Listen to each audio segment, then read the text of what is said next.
Вас я ни в чем обвинять не хочу. И вообще Управление Роспотребнадзора сложно в чем-либо обвинить. Мой сын попал в реанимацию в субботу. Нет, мне кажется, предприниматель коммунизм сейчас больше боится комментов в интернете, чем Роспотребнадзор. Естественно, это правильный процесс, так и должно быть. Он должен бояться за свою репутацию. Да. Жительница города Якутска. Она обнаружила крысиный зуб в колбасе.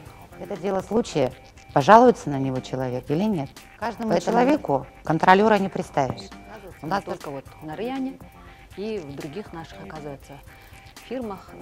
Разрешение прокуратуры мы эти проверки проведем. Спасибо врачам за своевременную профессиональную помощь. Но есть масса людей, которые не обращаются, занимаются дома самолечением, они могут даже выступать в суде. И у нас есть такие общественные организации, которые этим занимаются. А можно ли каждые 3 года открывать новые предприятия и вообще, чтобы тебя не проверили? Этим пользуются вовсю. Это не открытие. Конечно, То есть вы им разрешаете это делать? Мы не разрешаем. Ну, это же происходит. Разрешает мэрия. Я Разрешает лично, мэрия. например, я хочу довести это дело до конца, чтобы дальше таких отравлений не было.